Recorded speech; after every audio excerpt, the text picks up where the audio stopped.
Hello, and welcome to Page Turners, a Spook-ish podcast. Ooh. Join us this spooky season as we interrupt our regular broadcasting to bring you weekly episodes of a partially pants-shitting substance, spooky books, and even spookier films. It'll work roughly the same as our normal episodes, just with creepier content. Fair warning though, there'll still be spoilers. That's Amy. And that's Lev. Ooh.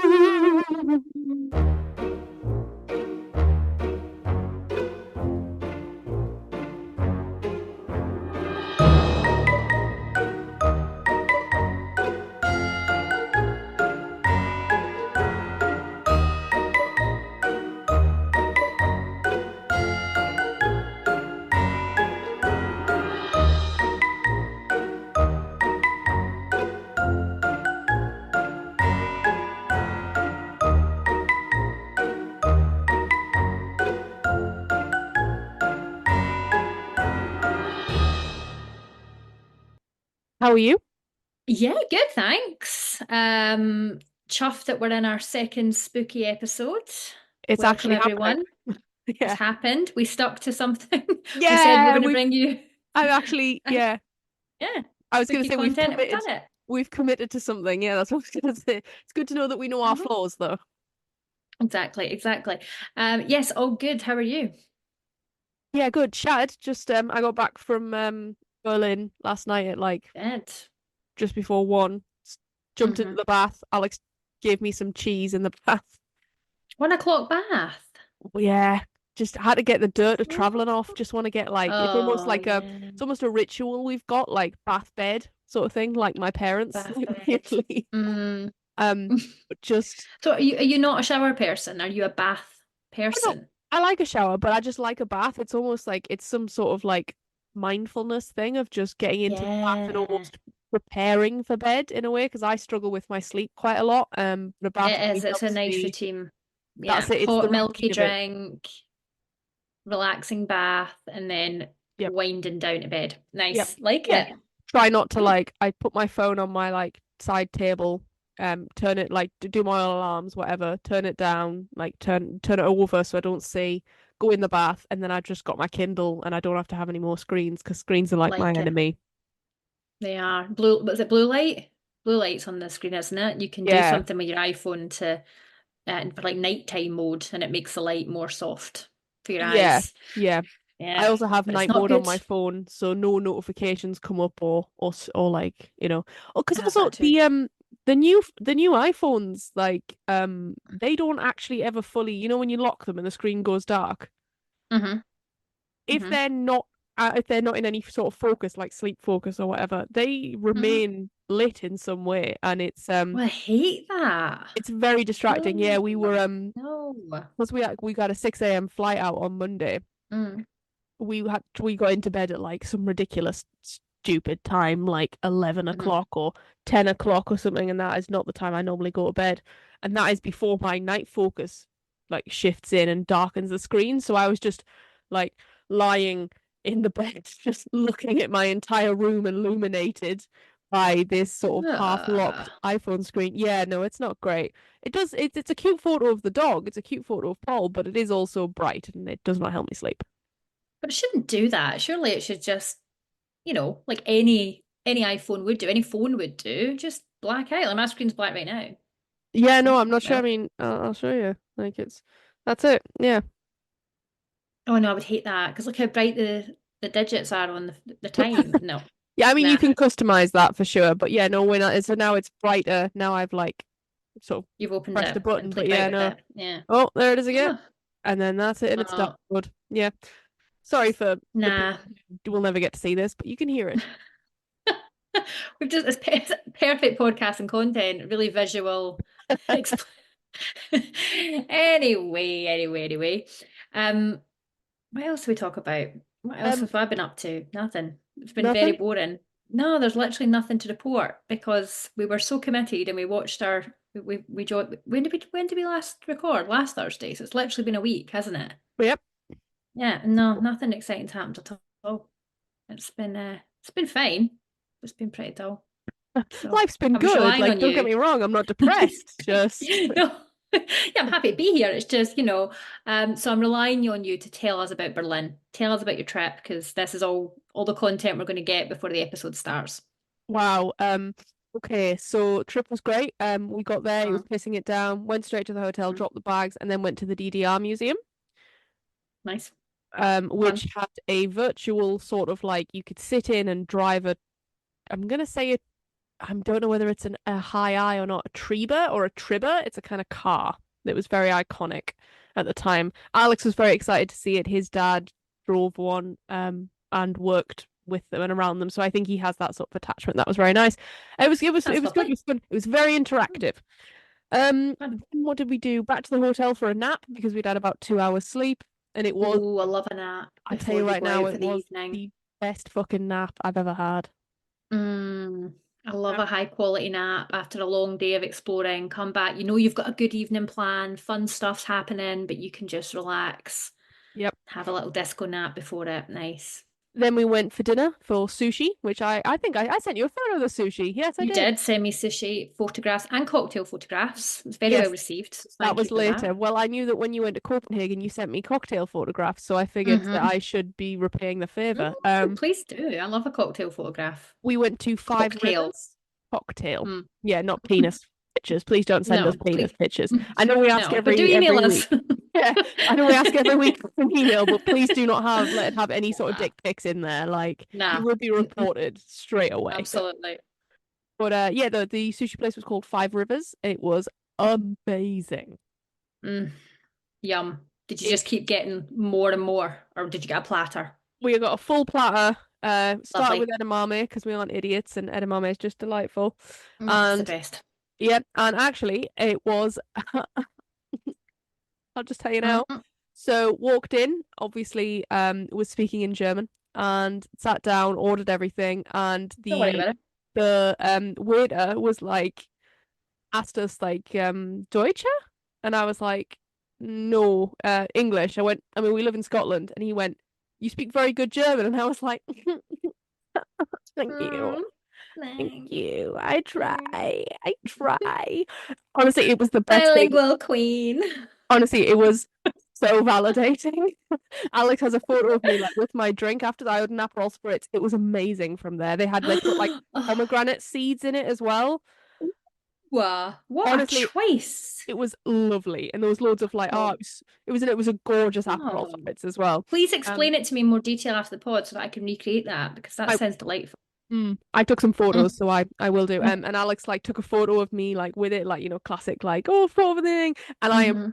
beaming, literally beaming. Like it's the best compliment anyone has ever paid me in my whole life. Oh, that is Honestly. nice though.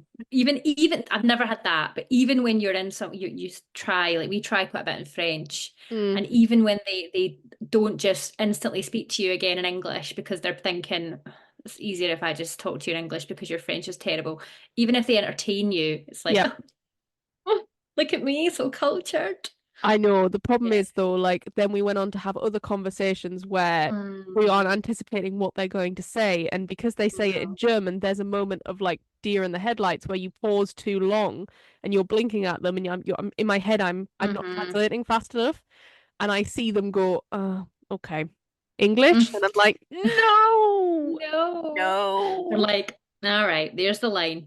There's the limit of what we can handle. I see how it is. Mm. I would say though, my bag got pulled on the way back through. At Oh airport no. security. It was fine. Oh, It was the just I think stress. it was a random one because they just did a Mm. swab and then took it away and it was fine. Um, but he like went Deutsche, English, and I went English. Like I was like Yeah. I, I was gonna You make a you don't crack want of to like, mess that up though. can you No, I imagine? know. Amy, I'm really sorry. I cannot record. Why? Because I'm still at the airport. I've been detained. Yeah, you don't want to mess about then. Is that common for you to get beeped? It's very common for me to get beeped going through the little detector thing. When you first walk No. in. Not very common for Oh. me. We're normally pretty good. I think the last couple of times it's happened, it happened both ways out actually in Edinburgh and coming back from Berlin, is it Mm. in yeah, Berlin Airport because but I think each time it was random. I don't Oh yeah.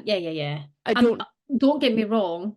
I'm very good at being organized. So the mm, jacket's off, the shoes are off and held in my hand, the belts are off, the watches are in the bag. Like I'm not one of those people that's like gets to the front and it's like, oh no, what do I have to do? Because yeah, those people really, really get on my nerves. But for some reason it just beeps. I don't know. Maybe I just get the random one every now and again, and it maybe, just so yeah. happens to happen to me. I don't We know. went and did the new machine at Edinburgh. Oh yeah. So is this the one where you stand, you instantly go, everyone does the ooh, the Yeah. weird, yeah, thing. I like And that better. you don't have to take your liquids out. Yeah, because it's all changed now. Yep. Well, you Yeah, didn't very in Berlin recently. coming back anyway, which was great. Mm. But yeah, no, it was a new one. So he obviously been a patron of Edinburgh Airport a lot. Mm. I like it. We were sort of sent to the new bit at the top, and so it had the new scanner and everything. And she looked at me and she Love it. tapped me and she tapped my box and she went, "Will you take your shoes off?" Like almost like a random thing because she hadn't seen me. I'm like, I'm just in trainers. Alex and I had always hmm thought that you get them taken off when you're in like big boots or something like that, but no, Yeah, boots or a heel. A heel would usually trigger it to be taken off, I think. weird. Yeah. I don't know, in case maybe they think there could be things in the heel, like they want you to just take your shoes off because they put it through a little scanner, don't they? I've Maybe, had it yeah. before where they take your shoes off and they put it through like almost like a baby version of the bag Oh, scanner. I know it's quite sweet. And you're like, oh, my shoes are in there on their own. But it's usually chunky trainers. So anything with a good chunky sole, oh. like a pair of the New Balance chunkier version, I always Mm. get told to take those off. Yeah, no, Mm. if I was ever smuggling drugs, I wouldn't be that clever. Oh no, I would, you would know because I would be sweating. How people can do that and just act casually through the airport, I would honestly have to just hand myself in because I would be so upset and stressed. Mm. I get Yeah. stressed anyway, and I've never touched drugs in my life. I'm walking through that thing thinking, could I have maybe picked up some cocaine? Could someone have given me heroin? I don't know. Oh, there's this Honestly. hilarious thing. You like, I don't know if your mum does this, but my mum is just says random things and just thinks they're Mm. true. Like, Oh. like we were going to Vegas. Mum and dad were taking me to Vegas, for my 21st birthday. Very lucky, very nice, go me, etc. And Mm. I had this like cute little like almost like a tote, it's like a Ted Baker tote, and I bought it for myself or whatever. I clearly thought I was somebody different than who I was because right now I'm looking at myself going, Ted Baker tote? You're in a plaid lumberjack shirt? What are you talking about? Um, and I had it as like my carry-on bag and everything, and it got pulled in security and it got swabbed. And my mom turns to me and goes, "That's because of that house you used to live in university. Where was it? Was it under the bed?" And I was like, "Yeah, I used to look because she." That's where I put my bags under the bed. And so I Oh. was like, right, sorry. So you think that because some of my housemates smoked drugs in the house at university, that somehow the drug order or drug whatever was had got Yeah. onto the bag in my room in my closed bedroom to then be swabbed and like like oh at an airport. So what, they followed you all that time from your wicked, wicked past to the airport where the bag has been hidden under the bed with all the drug paraphernalia on it. Yeah, no, and just to be clear, there is no drug paraphernalia under the bed with the bag. Like, um, there it was almost Oh. she thought that there was probably something in the air that like transferred onto the bag or Ah. something, and then that came up on the Oh. scanners, and then that's why, and yeah, and I was like, I looked at her, and I remember even at 21, my mum, my relationship with my mum is much stronger than it used to be, but it used to be very much just like oh, oh, sure, ma'am, whatever, don't want to have an argument, whatever. And I remember looking at her being like, no, it's not. That's not what You're lying. happened. The thing is, though, she's not lying. She genuinely, No. I think in her head, has just had this idea and is like, oh, yeah, that's what it is. Yeah, and it's not as if it could be this. It's in her head that is Because of that. exactly what it Yeah. is. Yeah, she's Yeah. she's figured it Okay. out. She's figured it out. I mean, Mm. God love her, the confidence and the balls it takes to say something like that and just have it as Yeah, gospel in her own with mind is absolutely class. with nothing behind it apart from No, just sheer no science pluck at that out of all. thin air. Nothing. No, her area of expertise. No, she's not a scientist. She's not a narcotics forensic scientist. Nothing like that. No, just just a mum, and therefore has the That's what it'll ability be. to have this. Yeah, Great. that's what it is. Yeah, yeah. Okay. Oh, right. Well, All do right. do we think we've covered enough of Berlin? How about Amy? You tell us what you're doing this weekend. This weekend we are going to buy Rory's dad's birthday present. Oh, And we I better not say know. what it is here in case Rury's dad's a big fan. In case John's tuning in for the first, I Oh, don't even think he knows this exists. But yes, it's his 60th birthday, so we're buying him a special present, and we think we're going to go either to, I think we might have to go to Edinburgh to get it. But yeah, I won't say oh. what it is just in case. I Uh, mean, he won't be listening, but just in case, if he is listening though, happy birthday, John. For the thanks. when is it? The 24th of September. John, for the 24th of September, many happy returns, 60th birthday from all of us at Page Turn. For all of us. All of us here at From the the two of us Page here. Turners production company. Just us. That is Yeah, not just that was the us. vibe though. The production company was the Mm, vibe that I tried to get I behind. love it. The editor in the corner and the sound person. Oh, I'm gonna wish. But We're going to York for it though, which is fun. We booked that today. you guys did book it right because we'd had a Yeah. chat about this. Oh, very nice. Excellent. Where in York are you Mm. going? Are you staying in the city or just outside? Just inside the city walls in a Airbnb. Delightful. We will talk more about that. We will do. You can give me Um, some recs, etc. yes, I absolutely will. And yeah, so sorry guys for any of you that's hoping for some deep chat into where Amy and her family are going for her dad's, sorry, her father-in-law's 60th birthday. Straight out, look, mate, it's not even going to be on the Patreon. So, although if we say it is, will you people subscribe? You'll get the content when we come back. So if that's not something to continue listening to the podcast for, some content about a family weekend away to York, what is? Yeah, absolutely. I mean, guys, honestly, this is high stakes stuff. I'm High surprised. stakes. I think I mean, Laura's a big listener and she lives in York, so I feel like she's definitely not going to be interested in hearing about somewhere that she's in every single day.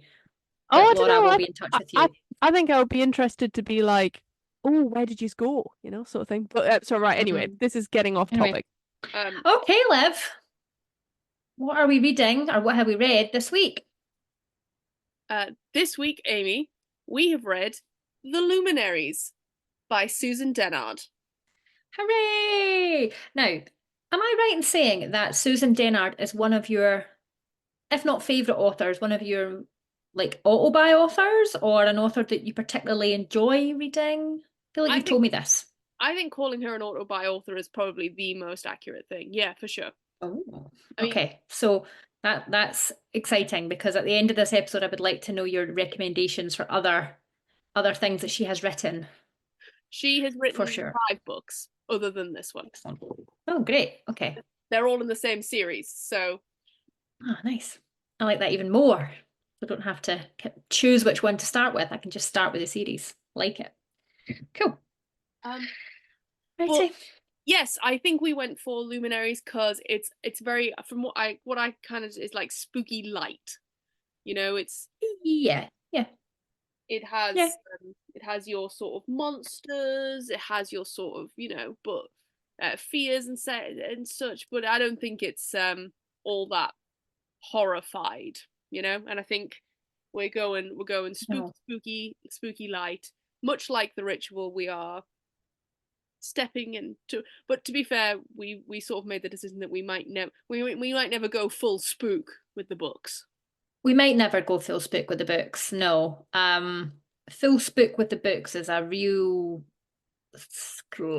it's a real spectrum, I think. And I think there's some of it that even I'm not really that keen on reading, to be honest. So yeah, we certainly start with spooky light, gothic, Halloweeny. Yeah, it's a fun time. It's a fun setting. Yeah, we're having fun every other week, apart from me not having fun on every other week. Every other week. That's it. Yeah, so Alrighty. like any good, so what maybe we should talk first. How would you classify this in terms of genre and in terms of who it's aimed for demographically? I'd say it's like a gothic mystery. And I don't mean gothic in a sort of, it's not gothic like Belladonna, but it has those kind of gothic vibes. I'd say it's an urban fantasy. Oh, yes, I love that. Urban fantasy would be my go-to. Yes, go for it. Yeah. And I would definitely say YA, 100%. on the younger end of even YA though. I think we're probably looking, if we class YA as, let's give it an age range of 13 to 18. Yeah, fair. Solid 15 here. Yes, definitely. Yeah.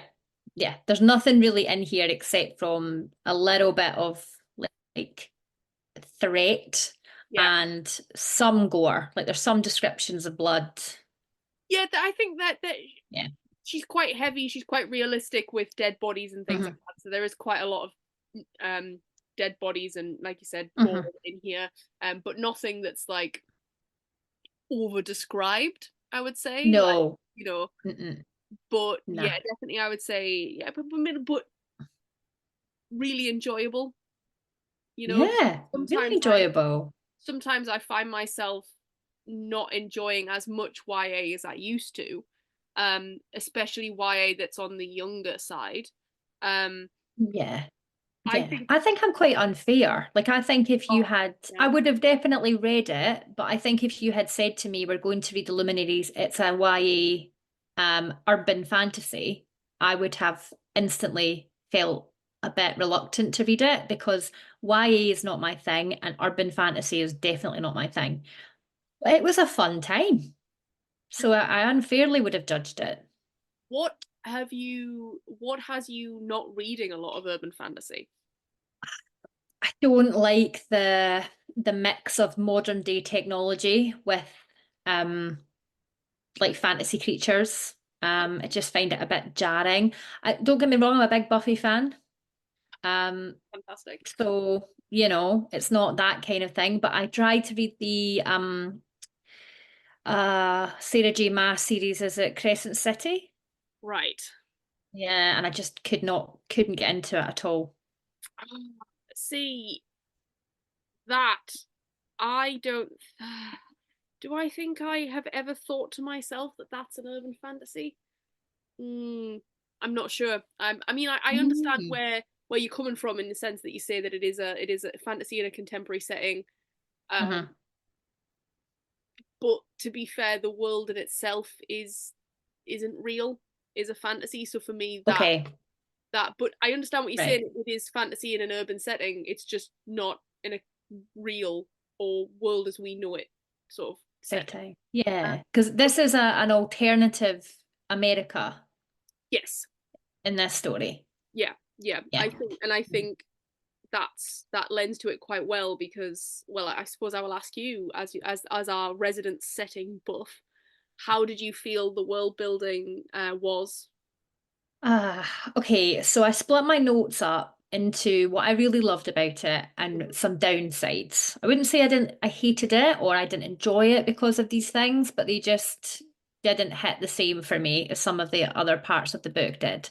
I loved the setting. I really enjoyed Hemlock Falls. Yep. I felt the forest was really interesting. The idea was really interesting with the creatures that were in it, and I felt like it was very atmospheric. It was always rainy, stormy.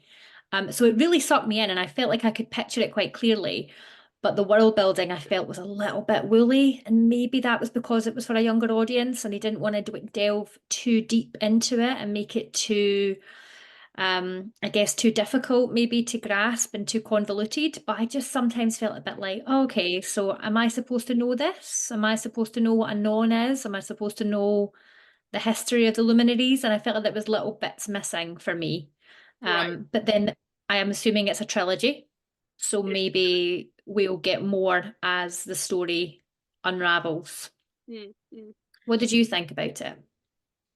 I think there's something, I think so. For me, I quite enjoy being dumped in the middle of a world and then finding it out as I go along. I don't need a whole lot of exposition to believe.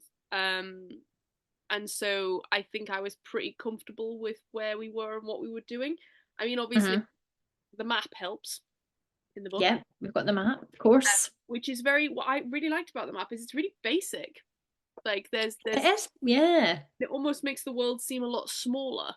And I realize Mm. we're only talking about a town, and that is all you get is the map of the town. But even that, the book made it seem so much more far-reaching than the map appears. So the visual wasn't holding up for me. Mhm. But do you know how this book originated? No, but I did see an author's note with acknowledgements at the end, and there was a reference to Luminaries.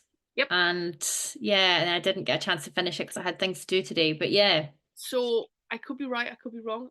Although you Mm. know the 3 or 4 people that listen to this, I'd love it if they also knew. But I'm gonna go on faith that I'm pretty well versed in this compared to everyone else listening. Um, Mm-hmm. it was during the pandemic. Susan Dennard basically started tweeting a sort of pick your own adventure on, Oh, fun. or it was either on Twitter, formerly now X or whatever, or on Instagram or something. It was a form of social media, sort of doing a Cool. pick your own adventure with a character called Winnie Wednesday. And essentially, Ah, loads of people followed it, loads of people were interested, loads of people voted, and this is what, so I love that. That is so interesting. So what sorts of elements of the story were multiple choice? I think it was things like left into the forest or right into town, that sort of thing. Oh, that's really exciting. Her idea for the Luminaries existed and the book existed long before her first initial series, the Witchlands novels, began, but it wouldn't be picked up, it couldn't be picked up. So she sort of poured what she loved from the Luminaries and everything into, well, and I think she brought it to social media because she thought it was never going to be seen. Ah, okay. Yes, And it I was a don't. pandemic, so it was something to keep harm. Obviously, everyone was looking for things to keep themselves sane almost during that time. So Yeah, yeah, that is really interesting. I love that. because the dedication is for the Luminerds who brought this world to life, even when they were trapped in a garage. Um, Oh, great. and yeah, so Oh. I don't know if it was necessarily anything to do with the main story that everybody crafted, but I think it was things like day-to-day things for Winnie while she was out hunting or whatever, or being a hunter, Hmm. and having like almost these little episodic Hmm. monster of the week type things. Love that. So that That's was, really clever. yeah, and I thought a really interesting would be a really interesting marketing tool if if she'd done it that way around, so like Hmm. written Hmm. the book and then done this to promote the book, but just to happen that the pandemic provides us with many different things that we have that are very creative and things, but yeah, Hmm. That is really interesting. I'm really glad you told me that because that makes me like it even more. Yeah, that's cool. I it's love that. fun and funky. Huh. um Is she um a YA author typically? um yeah, I would class the Okay. Witchland novels as why All right. I think they're potentially a little higher, Okay. older YA potentially. Hmm. Bit more threat, bit more sort of I'm trying to remember. It was so long ago. No, it wasn't. It wasn't that long ago, but do you know what I mean? My mind's like a sieve. Yeah, oh yeah. We Um, read so many things as well that you just forget about them all. Yeah, okay, that's interesting because lots of authors recently have done almost the switch the other way where they are maybe more comfortable with YA mm, and then they start to think about new adult writing. yeah. Or the series starts as a YA series and then it changes in the later stories to a new adult, and that's when we introduce like sex and things like that. So I was wondering if maybe it'd been the other way around, but no. Actually, Okay. fun fact. You speak about new adult there. I was at a Galansk fest a few months ago at the beginning of the year, and I was one of the authors was speaking about how new adult doesn't really actually exist in the publishing Mm, industry. Like they don't tend to hmm. really like it. It has to be one or the other. There's not a really bridge of a gap. But I went into a bookshop, obviously in Berlin, and there was what I've only can describe is the biggest new adult section I've ever seen. Oh wow. It was huge, and I was I'm glad it's catching on. right. I was so overjoyed to see it because Yeah. it is such an interesting genre that bridges the gap between we don't Hmm. have to have novels that are either I mean, sometimes it feels like you want porn and gore, but you want Yeah. nothing. Yeah, exactly. And no payoff and zero tension, and yeah. And it's all a bit kind of vanilla, I suppose. Like we don't even want to describe things in case it's upsetting. Yeah, and there's no middle ground. Whereas these kinds of books lend themselves well to a middle ground because it's a fantasy setting. Yeah, absolutely. Yeah, I love it. Oh, cool. Great. Anyway, back to So, the Luminaries. back Yes, to- you yeah. mentioned Hemlock Falls. Hemlock Falls is a sort of a fictional town in a fictional America in a fictional world, or Mhm. an alternate world, should we say, Mhm. where essentially there are Hemlock Falls. It almost is a, how would you describe it? Like a gateway town, almost like a. That makes it sound like a gateway drug. But Start here and then you get to the hard stuff. Yeah, I think so. It's one of many. It's in its infancy in the idea of needing luminaries because there are, is it these creatures that dream? yeah, I got the impression they were like gods. I did, yeah, but they appear, they're not always there. And when they dream, their dreams manifest into these nightmares, these actual living creatures. Yes. And I think in the story, this could be the wrong way round, but I'm pretty sure it was one appeared in Norway, then one appeared in Russia, and now this one has recently appeared in America, and therefore there's a need for luminaries now. I wondered whether this was sort of a allegorical thing for how young America actually is as a country as well. Could be, yeah, because you're But thinking like Europe, Russia, yeah. yeah, and I know that there's one in Tokyo as well. I think they Yes, mention a Tokyo branch of the Luminaries as did. well. And I think they mentioned maybe South Korea as well at one Fantastic point. everywhere. All the So mod yeah. yeah, so essentially Hemlock Falls, they it's almost like the town was created around where this monster or where this god spawns their monsters almost. And yeah, so they yeah, it's a really interesting concept. Did you picture the town with the forest surrounding it? Almost like the town was the forest was a perimeter of the town. Because we get mentioned that there's no Wi-Fi, there's no phone signal because the forest doesn't allow there to be. So although it's got the urban and the contemporary elements, there's not a lot of modern technology in the story, which I actually quite liked. I sort of imagined the town as like it it was almost because they talk about going into the forest and the section Mhm. and there's only sections of the forest that they've marked it out, haven't they, which is the Yes. boundary almost. So there's a part of me that imagined almost quite rigid like town forest. Okay, yeah. Right. But looking at the map and obviously what you're saying makes sense. Mm. The forest should surround the town, but then not Oh all no. of the forest is where the mist falls. That's right. And the Yes. mist is sort of almost like a checkered flag of like monsters go. Yeah. Yes. And there's a sort of natural boundary there so that the monsters don't encroach into the town, or if they do, there is obviously a sort of sensor system that they've set up so that if anything gets past the sensors and makes its way into the town, Yeah. then yeah, the hunters will come. That makes me think that if it does get past the sensors, things are going to be no bueno. Mm-mm. I thought we might see it, but not quite. I thought might see it in book one, but not Well, yet. there sort of isn't there? And that's what the whole mystery resolves around is that there's something in the forest that is capable of moving past the boundary. But what is it? What is it? What is it? I think that leads Yeah. to sort of the people in the town, not necessarily character, but you know, sort of how we have. How did you get on with everybody having the same fucking last name? Like in terms of everybody's last name is a day of the week, and each family is a Wednesday or a Thursday or whatever, and they're Yeah. on a state, and I think I think it was explained pretty well, because there was mention of certain characters' dads not being from Hemlock Falls. Yeah. and therefore not having a day of the week surname.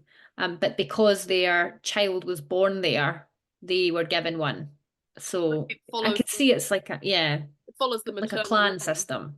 right? Yeah. Um, It's like a clan system. What I didn't realize for a while was that there was a hierarchy. So I thought that was interesting when one of the characters' surnames is Friday. Like the Fridays are sort of looked down upon, whereas the Sundays are like are they the teachers? yeah, so each sort of like, and I don't think we get necessarily we don't get told which Mm. estate does what, but we do get elements of it. So we get, yeah, the Fridays, they're the smallest, but they're the best hunters. And they're always That's it. Yeah, I have got the list here because I wanted to ask you a question. go for it, go on. Right. So, which of the clans, and I will remind you of them, Okay. do you personally feel a kinship with? Now, you don't choose which clan you're in. I think there's a lot of mention of you almost have to change yourself to be worthy of the name. So it's not like a sorting system or any kind of where you're chosen based on any skills to go into any clan. You're born into the clan, and then you have to kind of get with the Little. program. Yeah. Yeah. Okay, so the Sundays, their motto is patience inside, calm under pressure. Absolutely not. No. Okay. Monday, intellect at the fore, knowledge is the path. That's a possibility. Okay. Tuesdays, strength of body and heart, we hold the line. Yeah, the Tuesdays, I couldn't remember the Tuesdays. They're the sort of like military, aren't they? Yeah. Okay. And then the Wednesday, so Winnie's clan, the cause above all else, loyalty through and through. Yeah, I've written loyal as fuck. Like Mm, interesting. Yeah, no, I feel like I'm quite loyal, but it has to be earned. I can't do it blindly.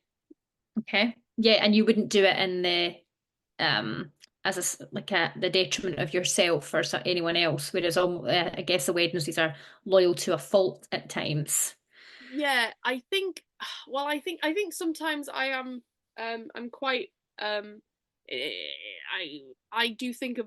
Oh, God, it makes me sound so. I do think of others more than me. It's so good, Oh. but it is to my detriment. Like I will Yeah. Okay. my friends. I will go out of my own way to.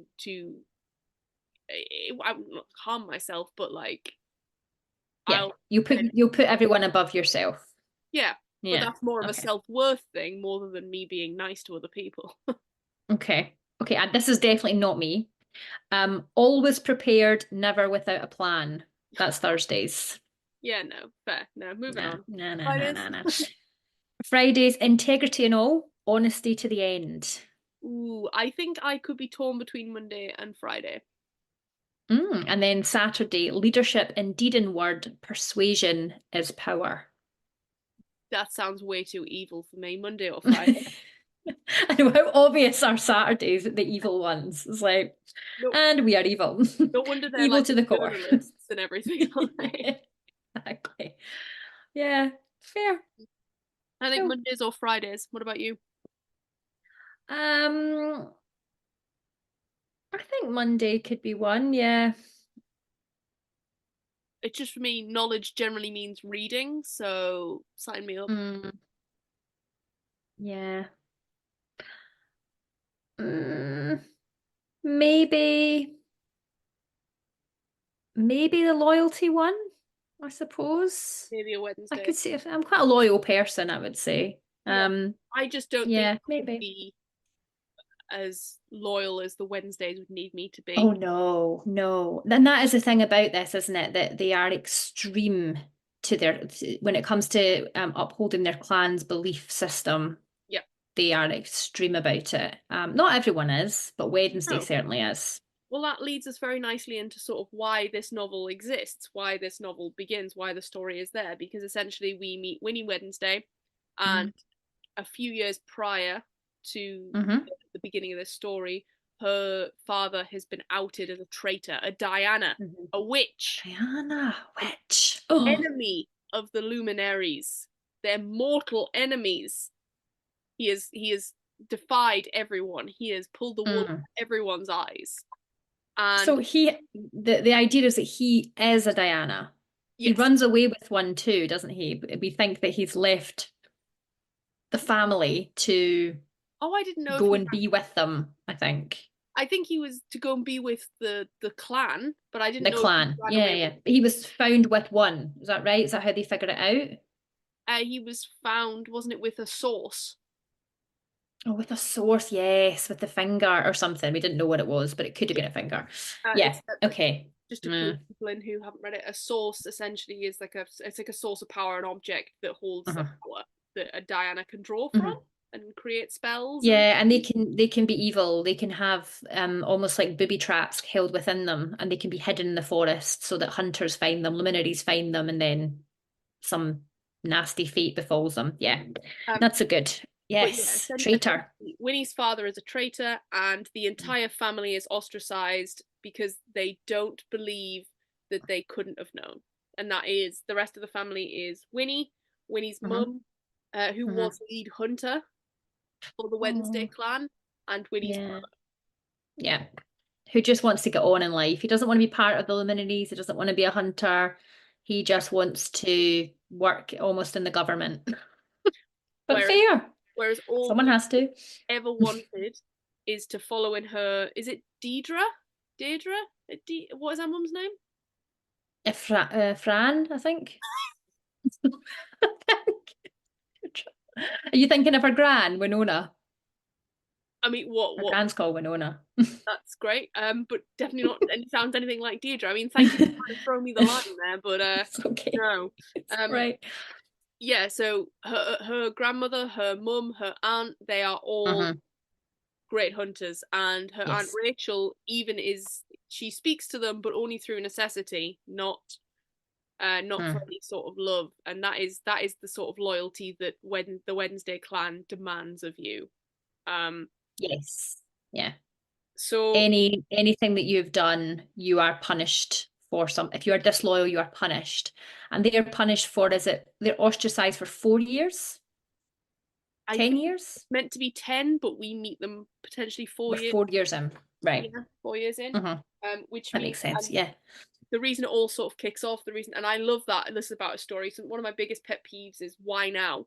In it, when a story Hmm. is written, why does it make sense now? Like, you've got, normally in fantasy you have hundreds of years of a war going on, but then there's this one 15-year-old girl who just finds a power, and that's why. Like, this makes Yeah. sense because Winnie wants to take the hunter trials, Hmm. Yep. and she has to take it within a month of her 16th birthday, within a lunar cycle. I love that. And I also love the fact that she just does it on the first day. She's so determined to, um, I guess, undo her dad's wrongs, if you like, Mm, and allow her family to be part of the community again. yeah, That she just wants to get straight into that trial. Day one, yeah. let's I think, go. yeah, so she essentially goes, and she what I loved, and I would like to talk about this, the compendium. Love the There's compendium. I would Hmm. love Susan to release a sort of a sort of a guide, a compendium, like a guide novel for this. Because in this version, this is the Fairy Loot edition, there is pictures. Yeah, there's pictures in the Kindle version too. There is not pictures in my Kindle version. Oh no, there was pictures of all the creatures. Oh yeah, no. So I've only just seen this for the first Yeah. time. Yeah, no, not in my Kindle version. Oh, so every time a new creature was introduced, so when at the start when the Banshee comes, just a couple of pages later, there's an illustrated sort of compendium page about the Banshee. Yep, no, I never got that. I loved it. I really enjoyed that because I do like a picture sometimes. I do like a little visual. I So love that was really fun. that. Oh well, and that now this would have helped me to figure out what the Whisperer looks like. Well, Yeah. no, I not in couldn't my picture that in my head at all from the writing. Not that it was badly written, but it was a really complicated idea of mm, almost like it can shift the perception of reality and how things are viewed. And yeah, it it was was really very interesting. ethereal for sure, and I Hmm. think that's probably one of the reasons why this isn't lower down in its YA ranking, because I think what's quite missed out on people who talk about YA, you need something a bit more complicated and more complex Mhm. thought to sort of run through the idea Mhm. Mhm. of a novel for it, and that element of higher thinking needs to be achieved Mhm. in terms of imagination Mhm. and things. Yeah. But I always assumed that the Whisperer was almost more um, person-like, that it was almost somebody like spectral, like Ah, okay. not looking at this picture. So No. oh well.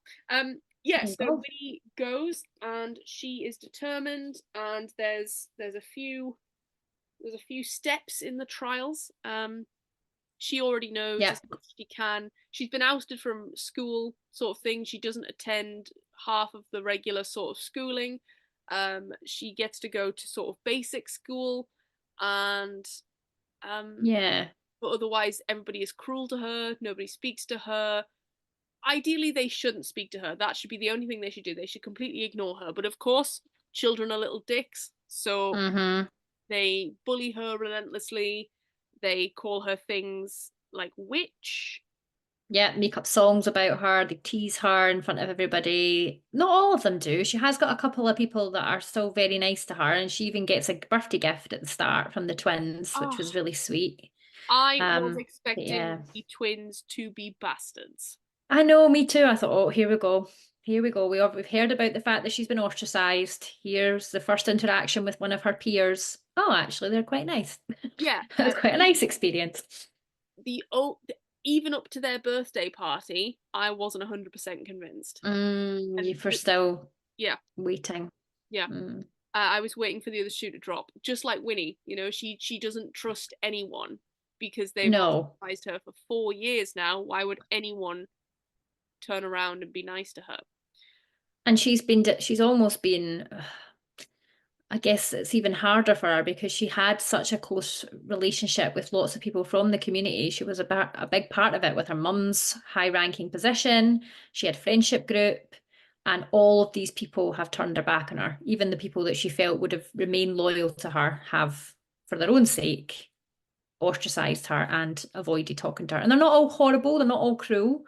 Not all of her friends from the past are cruel, but they don't prevent other people from being cruel, and they don't try and discourage others from saying unkind things to her. So Yeah. yeah, So it's we get tough. to she essentially the reason that she's been able to keep up with sort of the compendium. She's got her own compendium. She Mhm. It's not very modern, but it's what she's got. She studies the monsters. She knows them all by heart. She does elements of her own training. Again, it's not as No, she does like what was it, an obstacle course in her living room and things like that. Like really basic. But I actually really warmed to the character because of that. Because how many times have we read that these characters are badass and they fight? They've been training for years for this, and they are the best fighters that anyone's ever seen. And it's not like that with Winnie. She just does what she can with what she has. She's not the best. She's nowhere near as good as some of the other hunters, but she's given it a go. absolutely, and there's a higher purpose for her. She wants them back in Mhm. society. Um, so yeah, so we see Winnie, which I feel like we should talk about now. I mean, talk about loyalty. Calling your child Wednesday, Wednesday. Mm, mm. Yeah, exactly. I think that just sums it up, doesn't it? Just how much um, loyalty means to her family, how loyal her family are to the cause, and yet, despite everything, they're still seen as traitors for her dad's apparent misdemeanor. They still believe there's no way you couldn't have known that he was a traitor. There's just no way. And all the evidence points to the contrary, that they have no idea and that they are incredibly loyal. Yep, yep. It's just very frustrating. So we sort of Winnie does this thing called corpse duty, which is sort of like every single day, the Mhm. assigned day or family goes into the Mhm. forest at sundown when the mist rises and the nightmares come out, and their hunters kill the monsters, and stop them from trying to get out of the forest and into the human world. And Winnie is on something called corpse duty, which means that on an evening after at dawn, she goes with a bunch of other kids, and they go and clean up who's dead. But that doesn't always have to be monster bodies. Sometimes it's normies, Nons. nons. Nons. It's very close to nonce for me. Quite a bit. So nons, basically humans that don't know anything, that have accidentally stumbled against the forest, have been camping there or whatever. Yeah, so she is not a stranger to death and gore and destruction, which is interesting. And I think that's a really interesting part of the book, or element of the book that she has with Susan. And she's very much like, no, children are known from a young age that if you don't look after yourself, you'll end up dead. Yeah, they're taught it through exposure, aren't they? Like, you will go and you will clean up the corpses of people that have not listened or didn't know the rules. And you're also going to pick up the corpses of these horrifying nightmares so that you can see firsthand just how terrifying they are, just what they're capable of, so that you respect the forest. Yep. I love the first scene when she finds the feet. I loved that. Yeah. I thought that was so cool. Such a great start, because it was very... Was she driving or something at the beginning, and then she catches sight of two dismembered feet at the side of the road. Yeah, it almost gives me this vibe that she's in like a golf cart. I don't really know, because I thought, oh, is it a car? And then later on it references the fact that she hasn't got her driving license yet. So I was like, oh, okay, it's not a car. She's too young to drive. Yeah. I think the forest is so expansive that you do have this, they've got this sort of like pickup truck or something like that. That's almost like a go-kart with like a go and a stop pedal, hence my thoughts of a golf cart. Like it. So yeah, with the trailer on the back, I guess, so that she can scoop up. Or do they scoop up? Oh, no, she does. I'm going to say, does she scoop up the bodies? But she does. And then she leaves markers, like almost like coordinates, doesn't she, to show where things where they were found. Yeah, so people can go back and check the area. And I think they take all the bodies to Mario at the Mondays. That's right. At the Monday estate, you sort of, so he can be like, yep, this was killed by a blah blah blah, this was killed by blah blah blah. And that's essentially where the integral mystery of the story begins, because she is convinced that something was killed by a werewolf. Yes, the feet. She feels the feet were the victim of a werewolf. Yeah. The feet are found over the boundary line, which means she thinks that the only thing that would be able to walk over the boundary line is a werewolf, essentially. Yeah, when they're no longer transformed. Yeah, okay, that makes sense. I see why they did that. Yeah. She says to Mario, "This is what I think," and he's like, maybe. He's quite dismissive of her, and then and it turns out that he's like, "Oh shit, maybe it is a werewolf." Oops. Yeah. So the trials. Winnie has 3 trials that she has to get to, and in and amongst, obviously the trials span the whole book, but in and amongst that, once the first trial is over, which is essentially go into the forest, kill a nightmare, bring it back, and then you've passed the first trial, you've proven you've got what it takes, metal, etc. And so she turns up, everyone's like, and she's like, no, it's my fucking right, I can do this, and they're like, whatever. I know they send her away. She goes in anyway. They send her away, and she doesn't go in the same way as everyone else. So there's a part of the forest that's been almost set up for the trials. It's like a simulated forest set up, because there are lots of hunters around that can kind of come to anyone's aid if they get themselves in a bit of a sticky situation. Whereas Winnie kind of decides to go into a part of the forest that's not almost part of the trials. I mean, it still counts, because all you have to do is go in the forest, kill a nightmare, bring it back. But she decides to go on her own to another part of the forest. Interesting choice. How did you find visualizing the sort of the fight scenes, the peril? How did that come out? I didn't mind it, actually. I really liked the Banshee encounter. I thought it was very creepy. I love the description of the Banshee as well, and the idea that it was almost like suffocating her with her own sadness, her own grief. So good. And it was something like along the lines of, oh, I thought the tears were venomous and would hurt. Mm. But she actually is physically being hurt. She just can't feel it because she's overwhelmed by so much sadness. Oh, Yeah. yeah, really, really cool stuff. And like adding, I don't know if that is actually like law for the Banshee anyway, but the fact that Susan had that and anything, it's not that I'd heard, but you know, so I assume she has added that herself, which is just really creative and really fun. Mm.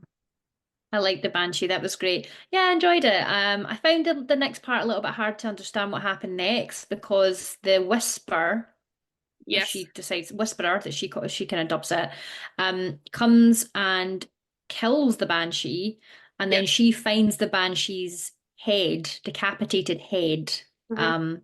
as she tries to escape the forest. Yes. So that part I found a little bit difficult to picture, but I could have just been skimming it because sometimes when things are exciting in a book, I'm just kind of like, oh, what's going to happen? What's going to happen? And yeah, I read too quickly. I completely understand that. Yeah, so from what I could gather, what happened is she comes out of the forest. This is the second time she's seen the Whisper, the first time. This is the first time, I believe. First time, but she does think something creepy's going on.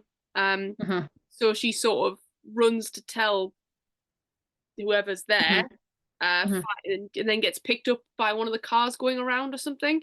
And Yeah, yeah, the twins are also doing their trials, and they are like, oh, Winnie killed a banshee because she has the banshee head, and she goes to say no, and but they don't listen, and she also has banshee claws sticking out of her that's right. hunter gear, which is Mm. and yeah, she gets sort of there, and everyone's basically then just becomes her best mates from then, and they sort of Yeah, it's yeah. it's I this. really like the way that Susan wrote that because I think that could have been handled by a less skilled author, maybe quite poorly, because we see her just instantly be a bit like, oh, well, I can't tell anyone the truth now. It's too late. Whereas it's very believable because we see that she's been ostracized and then people start to talk to her, start to include her. But then there's a bigger picture because her mum is then invited to have dinner with the Wednesdays again, and then her brother is promoted. So soon it's not all just about Winnie and all the good things that are happening for her. It's about the family, and she realizes actually this all hangs on her not telling the truth, so she can't. Yeah, and I think ultimately throughout the whole book, and I don't know, you hopefully you agree with me here, Winnie never wants to really get back in with the Wednesdays. Winnie never has this. It's for her family. And Mhm. Winnie's loyalty is not to the clan; it's to her family. Mhm. Mhm. And Yeah. that's a really interesting dynamic by like this idea that Aunt Rachel is this juxtaposition of her, this complete antithesis of her loyalty is to the clan, not to Mhm. her family, to her Yeah. sister. Um, Mhm. and yeah, so but then I think towards the end, I think we see Aunt Rachel twist and become a bit different. A bit different. Yeah, I think she realizes what she's done. There's a few times when she's almost confronted with her decisions, her choices. When she goes to the house and she sees the photographs have been taken off the wall that she was in, and she realizes, okay, this was my sister that Yeah, I've done this to. I've turned my back on my sister when she needed me more than ever. yeah. Hmm. So yeah, second trial. The second trial is to just exist, just to in the forest for a whole night, to survive in the forest for one evening. I In loved how uncomplicated the trials were. I think Yeah, sometimes trial books are very long-winded. The trial themselves are very like overly descriptive. We have a lot of build up till we get to the trials. It's like, oh, the next trial's in 6 months' time, or and you're a bit like, oh God. And we've read another book where there was a very drawn out trial pattern with balls before every one of them. I'm not going to say which one. oh, but you Go back and guys listen. know, like, because we couldn't. I'm surprised we managed a whole episode without Me speaking too. about this book. Me too. Um, but Yeah. speaking Whereas about this was a week. power, so Yes, this was a week, right? yeah, That she did the first trial, and I don't know, say it was like I don't know, was it a Tuesday or something? And then the trial where she had to survive in the forest was the Sunday, I want to say. So It we didn't wasn't have to wait a long time. so No. because essentially Winnie was almost realizes what she's gotten herself into and is like, I'm gonna fucking die. She goes to someone that she does want to go to but doesn't. So Jay Friday, who, let's all be fucking honest, Jay's so hot. I don't give a shit what he was really that described as, but like this whole bad boy He's a bad boy. motorcycle, one of the youngest hunters, like, and he's blonde. Yeah. He's He's fucking blonde. blonde. He's aloof. He's too cool, but he's not cruel with it. He's not like a morally grey character. I think he is. He's No, very much a good guy, but he's just yeah, not interested in other people. He's very antisocial. He just does his thing. He's in a band. he is in a Ugh, band. He he's a spends a lot cool of his guy. time working on his motorcycle, on his car. Oh, everybody wants a piece of Jay Friday, except for Hmm. because Winnie, Jay, and Erica, is it Erica? Erica Thursday. Erica Thursday were the three musketeers. Mm. And Oh. and essentially Erica and Jay left Winnie in the dirt and turned their backs on her 4 years ago when they were ostracized. Yeah. And I think that's the main thing for Winnie. She's broken by that. That is. Yeah. So yeah, she does not want help from Jay Friday, but he sort of owes her, and she goes and And asks him. he still cares about her. You see that almost straight away because when she goes to seek his help, there are all the other teenagers, I guess, around. And she kind of he comes out. She's been swamped by them all, isn't she? And they're all like, Winnie, Winnie, oh my goodness, like you've done this, you're the Banshee Slayer, la la la. And then he's there and he's like, come on, I need you to help me with something. And he already knows what she needs. She just needs to get away from there. And he's like, get in the car. We're gonna go anywhere else but here. So Yeah, instantly he knows her better than anyone else. yeah, and I mean it's fairly obvious from the get go that he's in love with her. Yes, and I love that dynamic. Yes, but it's also fairly obvious that she's in love with him. And I think she's trying to Yeah. convince herself. I don't think she's really admitted it to herself, but she was in love with him, and we get that very early on. We know she was very much in love with him, when they were kids, and I think she obviously is. She convinced herself that she hates him because of what has happened. I don't think he's convinced himself that he hates her, though. I think he's quite open to the fact that he loves her. I think he kind of Oh, knows that it doesn't hate. absolutely. Whereas she's like, nope, I'm closing my heart off to people. Everyone's betrayed me. I can't trust anyone in this town. So even though I loved him before, I don't even want to talk to him anymore. Yep. I don't want to see him. But yeah, you're right. He's aloof, but he just doesn't, yeah, he doesn't act as if he doesn't love her. No, never. No. And he's not cruel to her. It's not like the enemy to lovers vibe at all. No, not at all. No, absolutely not. Yeah, so Jay is sort of this elite hunter. He's almost like, oh, he's different from the boy I knew. He's so much faster. How did he get over there? How? How, Amy? How did he get over Ow! there? And look how fit he is. Look at his cheekbones and he's filled out. Look at his shoulders. Oh, there's almost something inhuman about Jay. What could it be? What could it be? He's tired and his eye, he looks like he's always drained physically. Oh, he's out late a lot in the evenings and he's covered in scars and sores. But then also, Hmm. somehow when he starts fighting again, he comes back to himself like a power or something. All right, guys, you know it, we know it. I Oh mean, my I'm not goodness. surprised everyone in Hemlock Falls doesn't know it. Jay's a werewolf. Jay's a werewolf. It's so obvious. It's so damn obvious. I think we knew probably as soon as a werewolf was mentioned, and I think at that point we hadn't even met Jay. We just heard about him. It was Well, like, okay, so Jay's the werewolf then. no, we meet Jay in the forest when she's on corpse duty for the first time. Oh, we do. So instantly we know. We know, we know. We know. Yeah, Yeah, because she says ever. to him it's a werewolf, and he's quite nonchalant about it. He's like, Mm. I can never imagine the character of him being like nervous about anything other than perhaps kissing Winnie. Like Oh. that's kind of how I would categorize Jay. Is he's Mm-hmm. not nervous about anything unless it comes to holding Winnie's hand or kissing Winnie or telling Or her Winnie. like touching him. I think there's a Yeah. scene where she kind of holds him by the buttons of his shirt and pulls him into the house. Not in a sexy way, guys. Don't get excited. There's no sexiness in this. But it's like she can feel the heat of him and he doesn't tell her to stop. He lets her do it the whole way into the house. Yeah. Oh, yes. Yes, yes, yes. But there's an element of that that is sexy, right? Like The tension's very good, I it thought. is very good for sure. Yeah. There's a few scenes, the bit where he's asleep, and then she startles him, and Oh then his yeah. instant supernatural abilities kick in, and he gets her kind of pins her against the wall. Yeah. Oh. Don't wake a nightmare.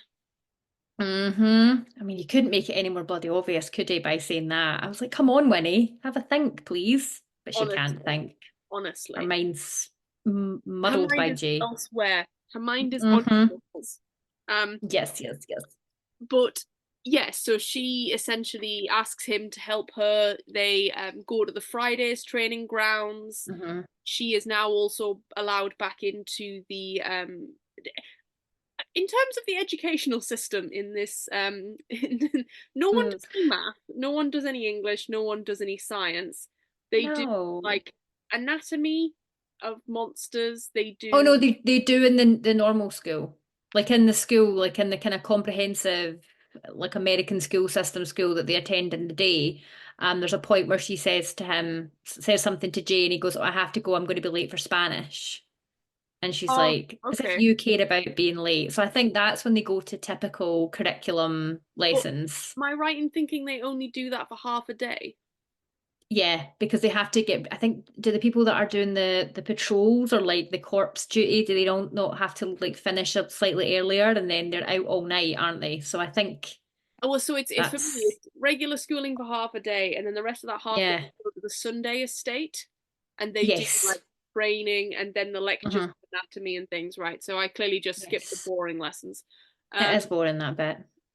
Yeah. It's a bit boring, that bit. It's like, yeah, let's get to the cool school. Let's get to the school with all the supernatural powers and the creatures and things. Not like, let's go to double maths. Let's just skip Oh, this bit. double math. What a horrible idea. Anyway, Exactly. after that nightmare, that's a nightmare all on its own. Give me a vampire anyway, eh? Yeah. What were we saying? Yes, so essentially they have 5 days, and Jay's like, Mhm. she's like, I'm not going to be able to survive. And he takes her to this special place in the forest where she. It's the idea that they monsters can't really cross water.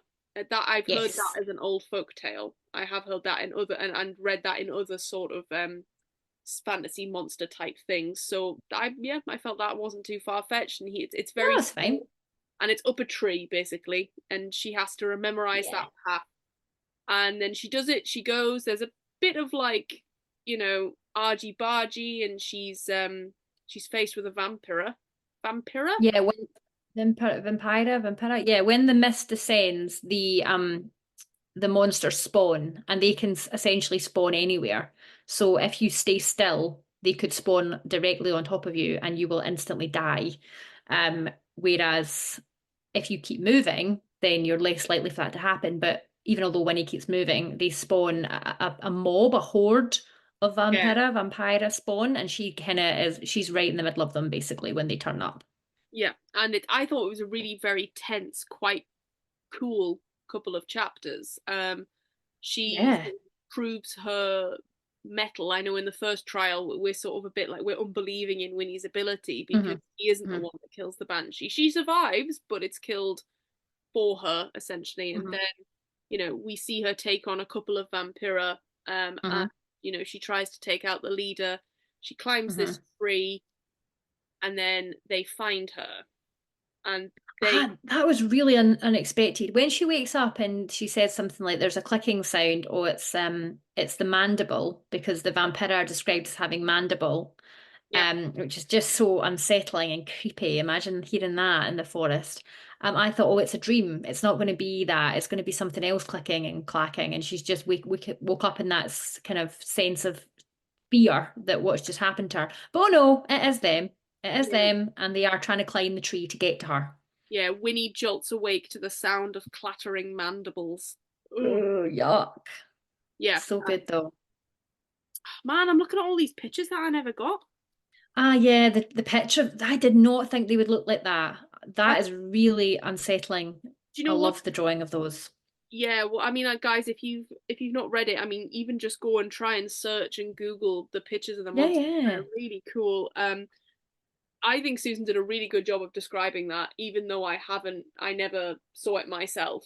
Like, yeah, she did a really good job. Yeah, so essentially she goes up, everyone's been given a flare gun, she shoots off her flare gun, essentially basically asking for help and failing the trial. They get to her and basically it's her Aunt Rachel, It's Rachel, and I think it's her tutor at the fun school that does like combat. yes. Miss Rosa, maybe something like Yeah, Rosa. Yeah, what happened? they just find her, but just as they find her, the sun starts to rise because the Whisperer comes and basically eviscerates the horde of Yes, Vampira. And that's it. then she instantly panics and thinks, oh my goodness, the hunters are going to come and I have led these to their death because Yep. they are going to get caught in the crossfire here. And I'm also going to die because this great big, whatever it is, mass is coming relentlessly and it's just destroying everything in its path. Yeah, and this is her first Yeah. telling someone about the Whisperer. And nobody is taking her seriously. They think she's not deranged, but they think she's sort of potentially Yeah, like she's traumatized. so frightened. She saw something really traumatizing. She almost was killed by the vampira, and also she hasn't slept. So it's like you haven't had enough sleep. You're sleep deprived, you're traumatized, you're Yeah, you're talking nonsense because what she also says is when the mist ascended and the sun began to rise, that's when all the monsters disappear, yep, basically, and then they can respawn the next night if they're not killed. And she says, I saw it in the light. So when the mist was gone, yep, I saw this monster, this creature disappear into the forest. It didn't die and it didn't disappear. It's still out there somewhere. And they yeah, were like, well, that's nonsense. That can't happen. exactly. And it's that classic sort of like trope that I don't really like in books. I'm not sure what we're gonna call it, but it's like none of the adults listen to the quote unquote children. It's Yeah. oh, they're Yeah. traumatized. Oh, they must not know what they've seen. It is quite a tired trope, and it annoys It me. is. It is Um, quite lazy as well because we have already established that we live in a fantasy setting. There are monsters. Why would you find it so hard to believe that one of those monsters could survive differently to other monsters? We've just been told as well that as the god, if you like, the dreaming god that these monsters manifest from the dreams, as it gets older, its nightmares become different. They change. New nightmares are created and new creatures are created. So what's to say that this is just not a creature that this monster has dreamt up that can survive in the daytime? yeah, and different gods throughout the world create different nightmares. So yeah, Yeah, that's it. that's it. It's this weird, and it's something that every single sort of organization, I'm going to call them as a higher elders, that sort of thing, they all have this sort of same blocker, and it is just a plot point. Yeah. Yes. And Yeah. yeah, and do I think it's unbelievable? Probably not. Um, Mm, Especially not for old white sort of privileged people who don't want their way of life sort of threatened in any way generally. mm. But I do think there should have been at least a few people who were willing to listen, and I think you do have that with Mario and Jay Friday's aunt, who has her own lab in the Friday estate. But I don't think they're as on it as Winnie is. But then I suppose No. she is our main character, so her being on it is sort of her thing. Some Um, of the characters lacked a little bit of depth in that way, I think. Like, for example, Aunt Rachel, we saw a little bit of depth toward the end. We saw there was a bit more to her, but some of them did feel like plot devices. Oh, that's the character that's going to make my life difficult. That's the character that's not going to believe me. That's the bad character. That's the teacher that's going to give me a hard time. Like, it just felt a little bit tired, some of it. yeah, and I think when we speak a bit more about character, like there's only a few, I'd say maybe a handful of characters that I could read that we're really going to talk about. Yeah. Oh, totally. Yeah. The third trial. The third trial is a really interesting one, and Oh, yeah. it's good from Susan because essentially nobody knows what the third trial is, except and they're not allowed to speak about the third trial because it's No. different to each individual person. Yes. The third trial takes place. I don't know about. Did you know it was happening when it? I think once the character, so one of the twins, Emma, Mhm. is acting a little bit strangely at the ball, and It's their birthday, isn't it? that's right. Yeah, they're having a party. That's right, and acting a bit odd. And because Winnie has the compendium memorized, she always refers back to it when she's almost in a state of stress or a state of something's quite unknown to her. She kind of relies on that. And there's a part where she says something like, "Oh, it could be a changeling." Or it could be a possession, but she's kind of going through each option and sort of saying, no, it's not that, it's not that. So as soon as we started getting through those, I thought, okay, we're in the trial. This is part of the trial now. Yeah. So, long story short, Emma's trial was to lure Winnie into the forest, and Mm-hmm. Winnie's trial is Emma, is to Yeah. go into the forest and protect Emma. Um, so, and yeah, Mm. Emma goes into the forest. But I mean, what I love about this is it seemed almost quite cruel because Emma and Bretta are the twins. They're new to the Hemlock Falls. Their father gets transferred or something, some sort of Mm-hmm. plot point that gets them there. They don't have a surname that's similar to the others, but they are two of the. They give her the leather jacket at the beginning, like we talked about, and it's them two and Fatima. Is Fatima? Mm-hmm. Fatima's the daughter of like. Is she the lead I lass? want to say she's Tuesday, maybe. I thought she was Sunday. Or she might be Maybe Sunday. not. I Okay. don't know. Whoever But yeah, she is she, top she's, dog. yeah, her top there. Yeah. Almost like if there's a mayor of Hemlock Falls, it's Fatima's mum. Yeah, that's it.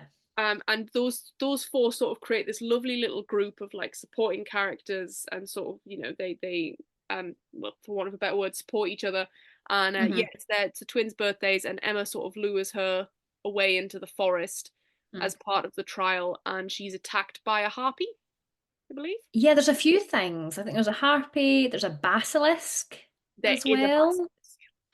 Um, and I think there might be Is she? maybe a Oh, she's manticore, yeah. maybe.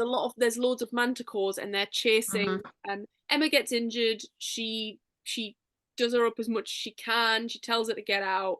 And then she's chased by manticores. She goes to the lake, gets a kelpie. Hey, Falkirk! Hey, kelpie! Woohoo! Um, Represent. Yeah.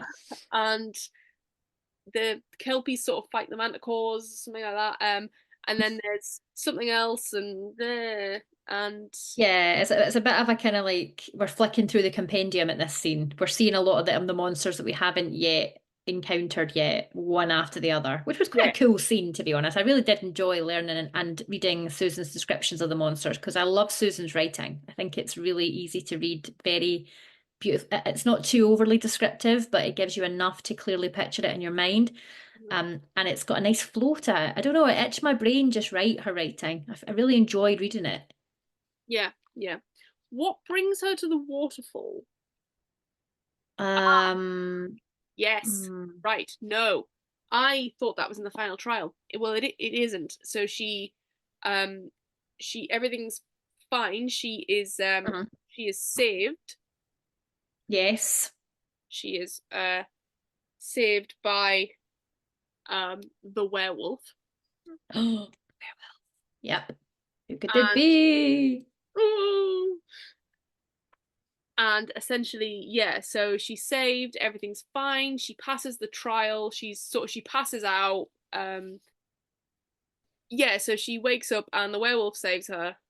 Well, or the werewolf has it look she's been bitten, She's not Yep. transmitted anything. And yeah, she wakes No. up in the hospital. Uh-huh. And who's alive? Is everyone alive? Has anyone died?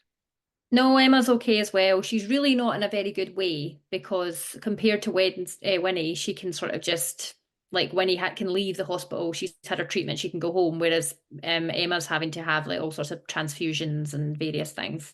She's also got a So broken leg as well.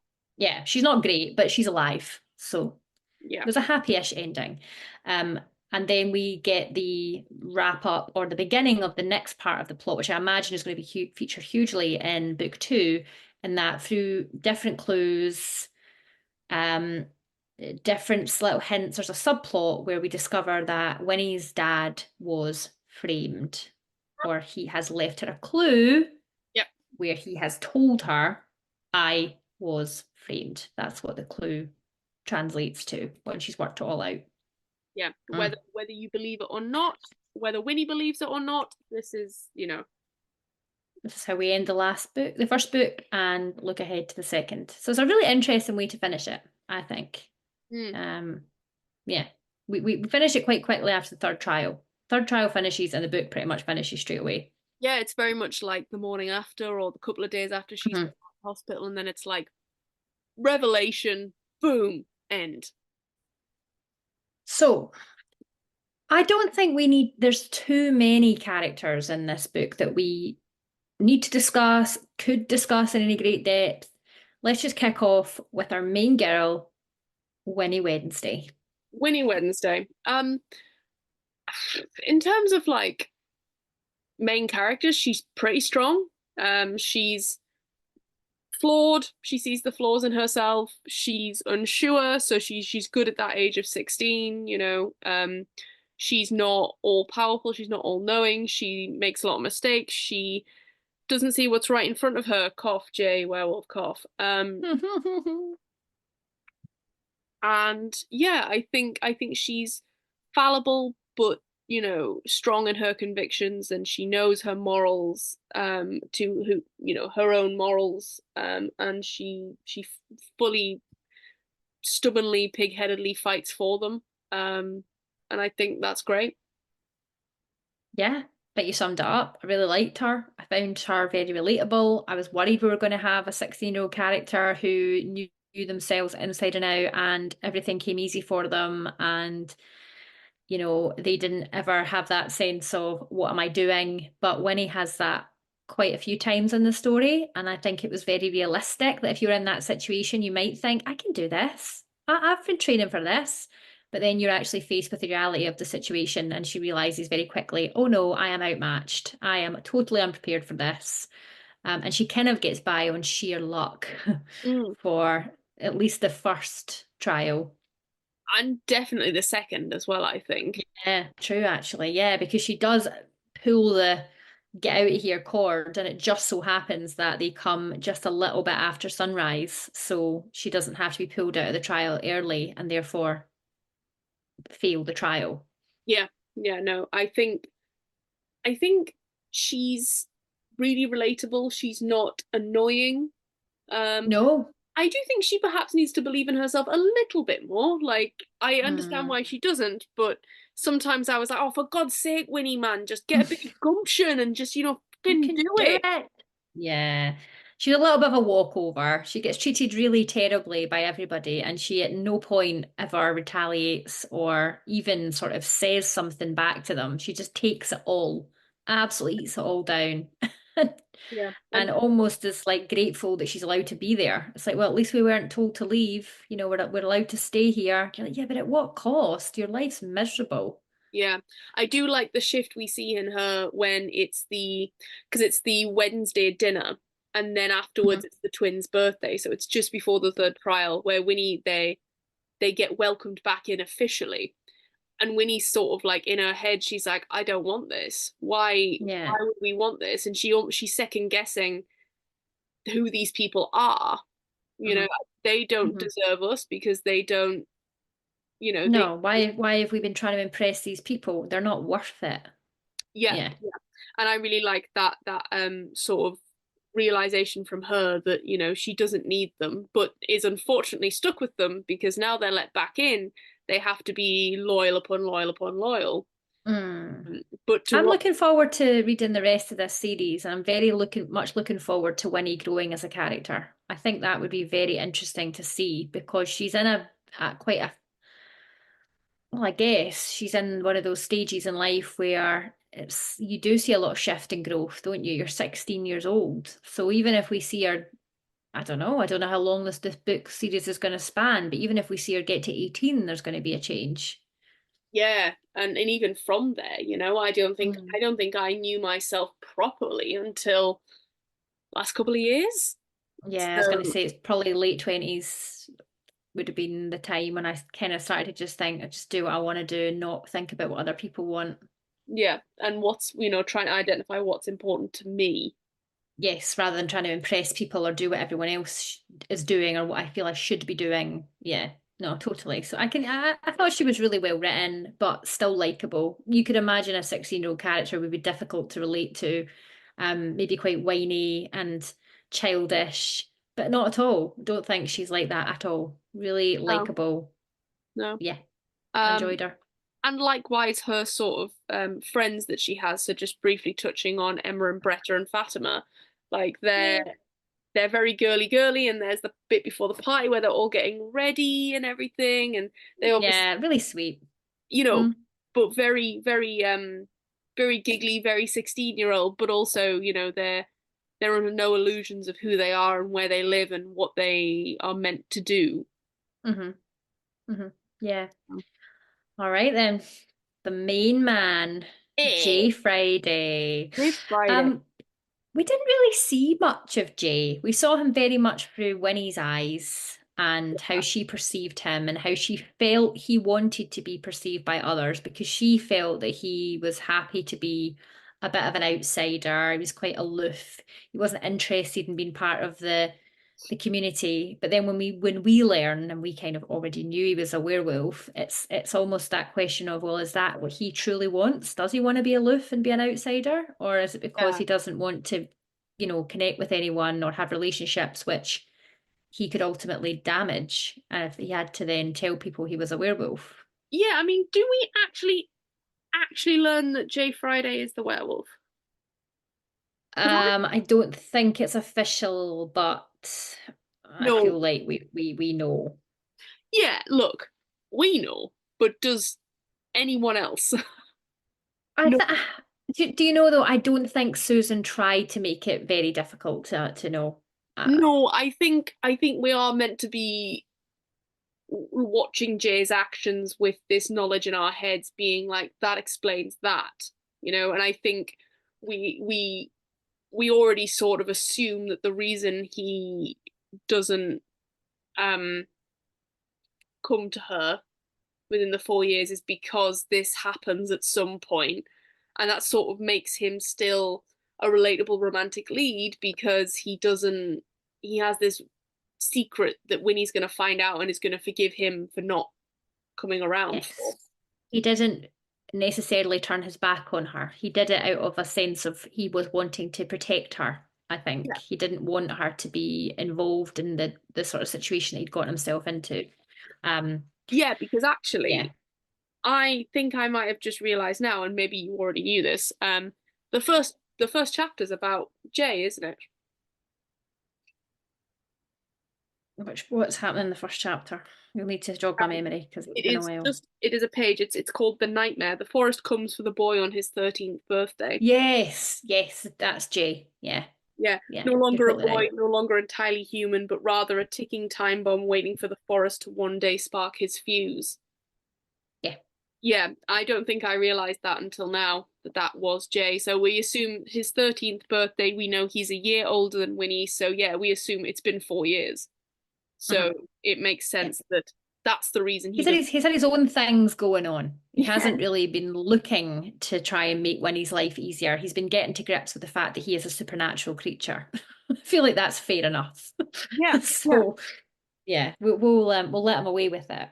I really did enjoy him though. I like the fact that it wasn't enemies to lovers. It wasn't that tired thing that we've seen a million times, where He's like, he's grumpy with her. He just is, he's just himself with her. He seems quite comfortable around her.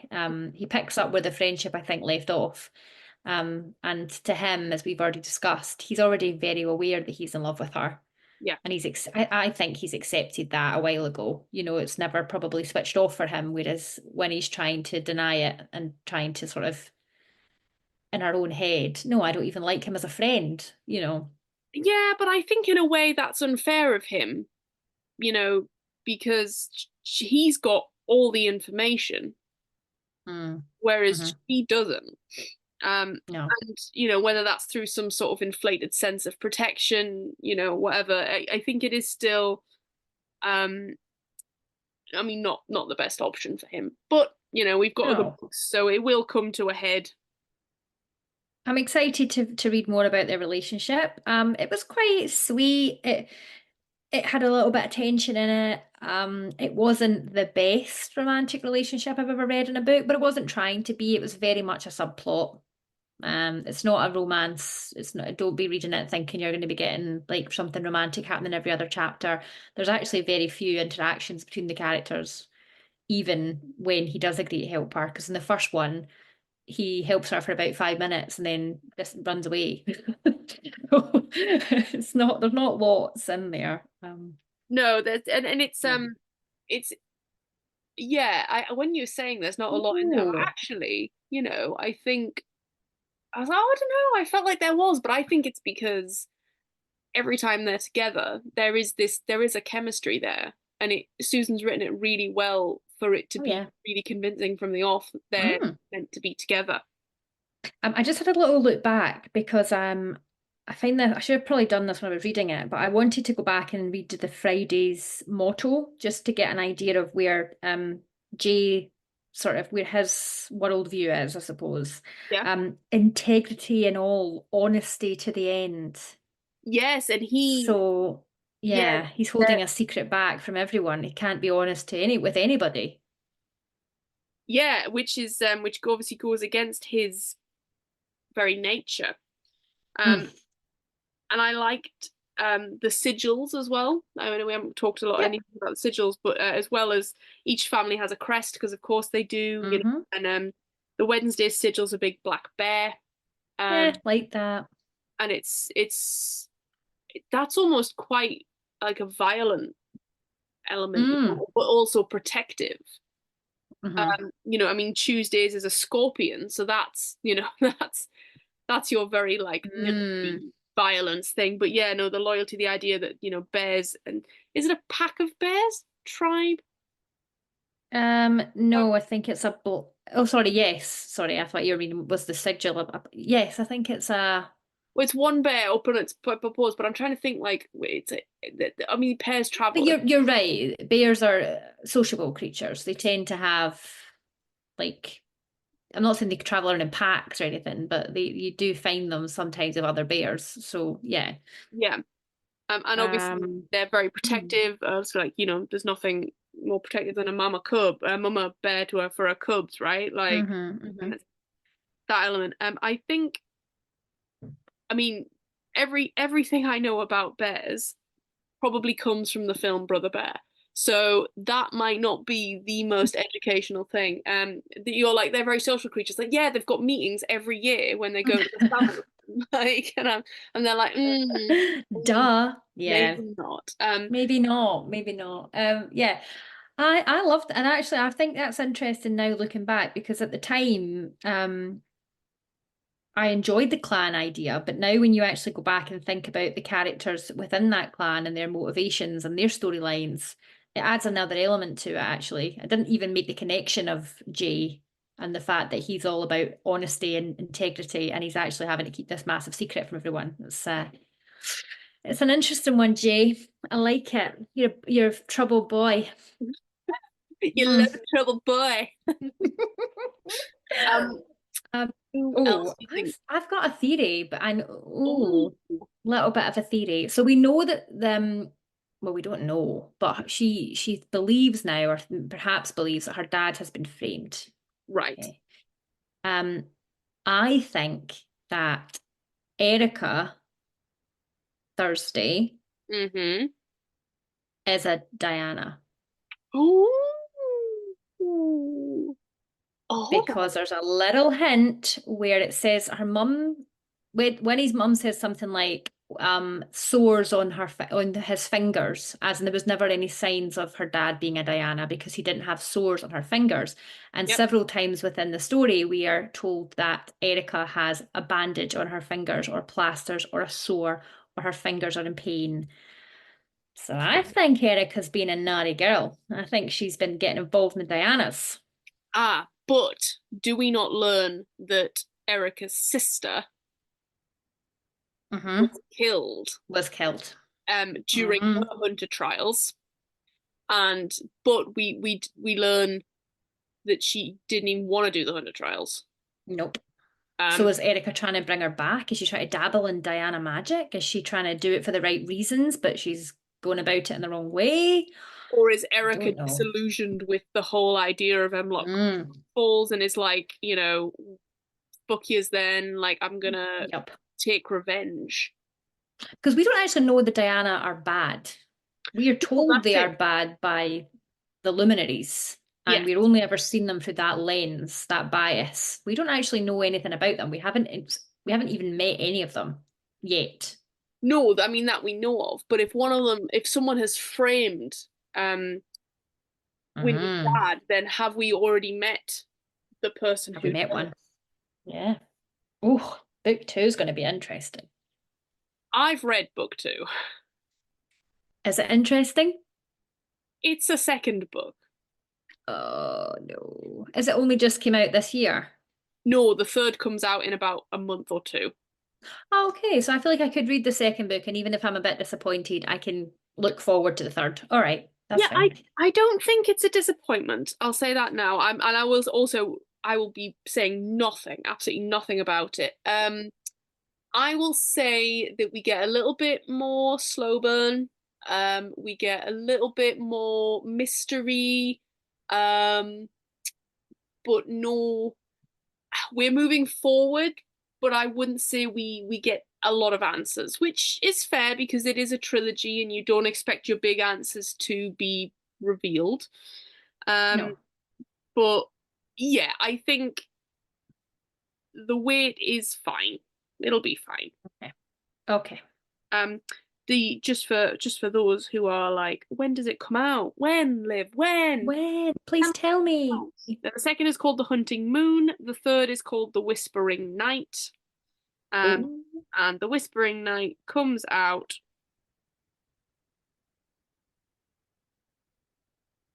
that's not what we wanted. The Whispering Night looks like it comes out on the 19th of November 2024. Nice. Okay. Not long to go. No, not at all. It could be no, we ain't reading this because we got plans, guys. We got plans. We don't do sequels. We've got far too many other books to read. Yeah, we don't do sequels unless they happen to be, really good and part of a series. And have we toyed with the idea of doing a particular series, a particular sequel that we loved very much? Yes. Have we done it? No. Have we even read it, even though we say we're going to do it as a buddy read? No.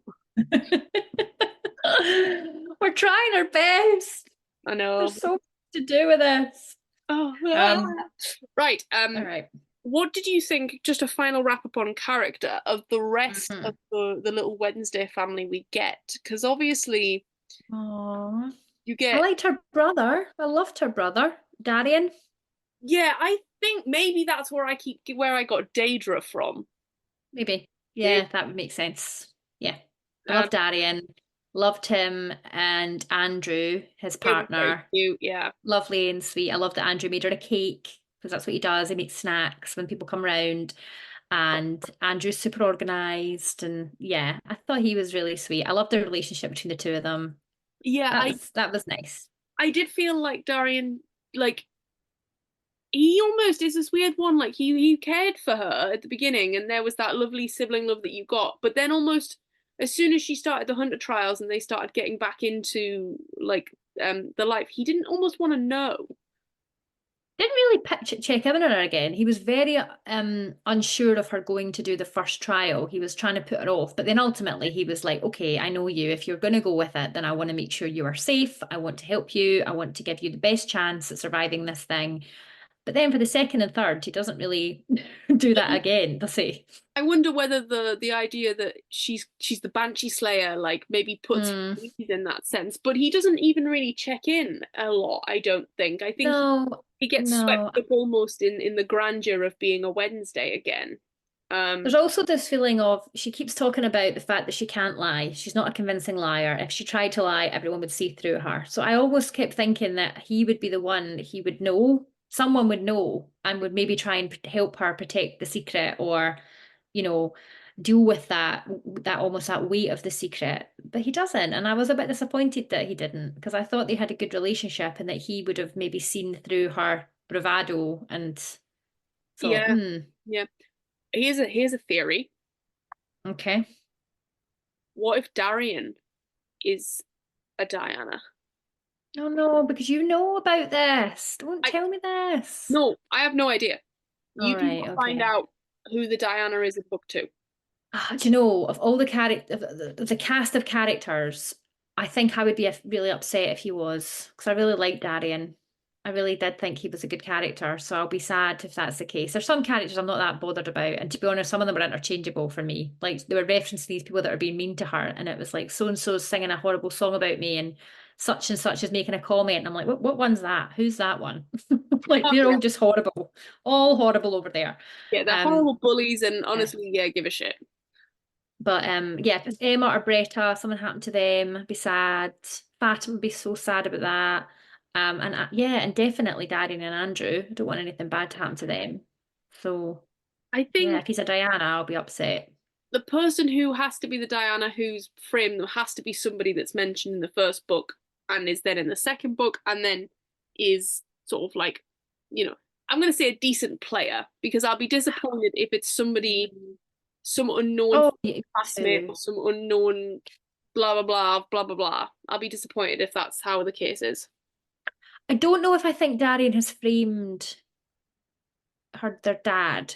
Part of me feels like maybe he knows more than he's letting on because the necklace thing was a little bit too convenient. That he just so Oh, happens yeah. to find the necklace in the attic that is the map. It all just seemed a little bit convenient. Mm, Um, and he gets it showing up for her birthday and gives it to her as a gift on her 16th birthday, just as she's about to start the trials. It all just seems, oh yeah, I just found that in the attic and I thought you would like it as a present, but it's actually got lots of significance. yeah, very Seemed a true. little bit convenient. Little sus, So if you ask us. we'll see.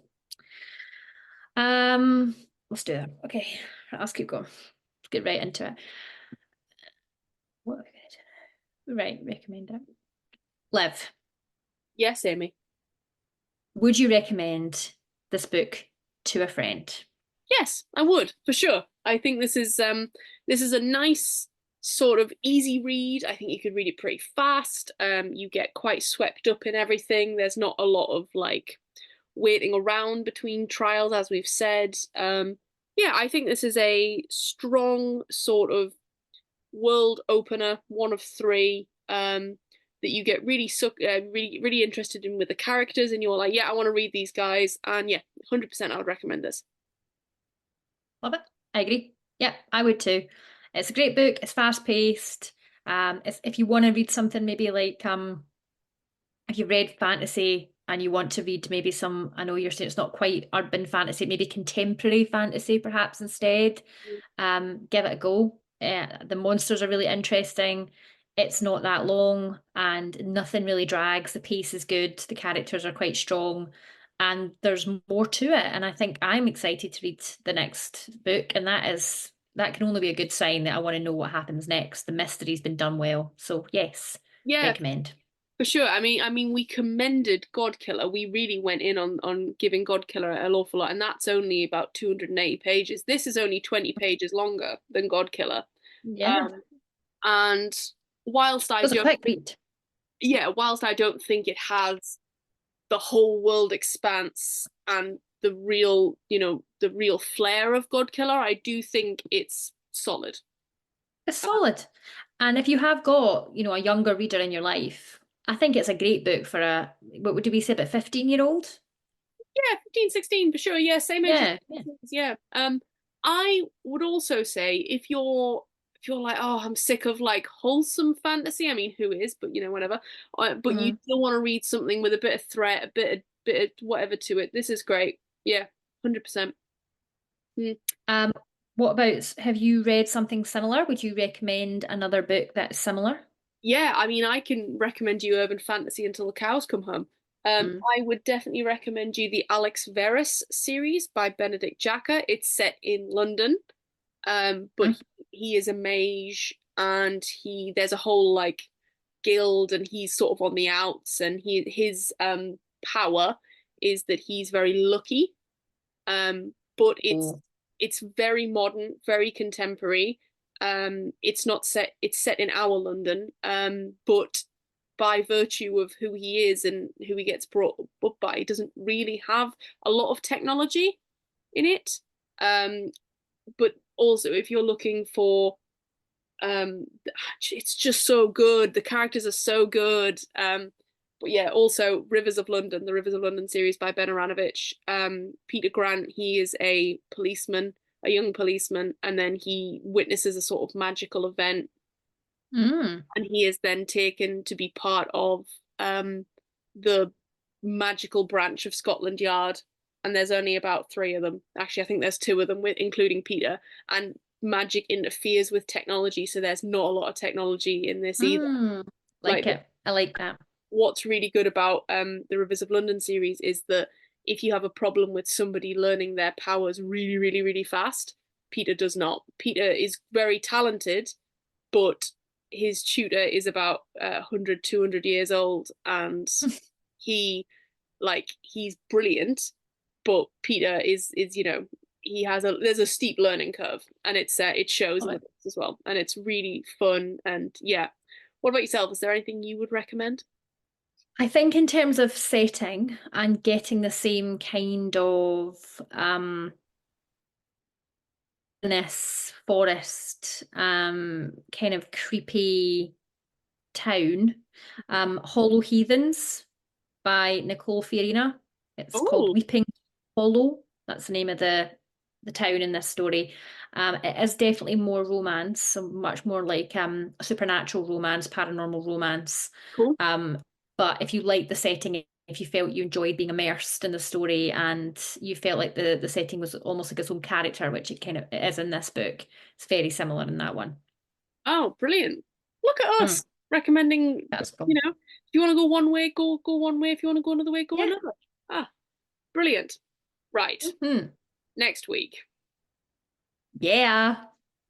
Ah, Yeah. I'm excited because I don't know what you've chosen. I feel sick.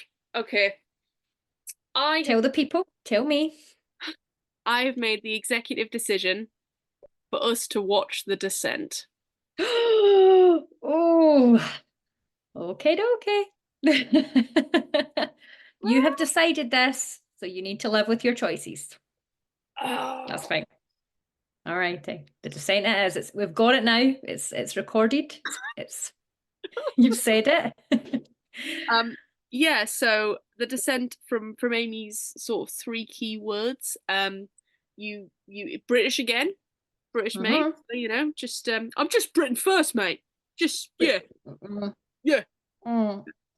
Please, nobody record that. Please, nobody hold that against me. Yeah, British. Did you put jumpy as shit for this one? I think so because Yes. I would say that about it now. Yeah. Um, who is it? Get creatures, British, Creatures. gory. So not Gory.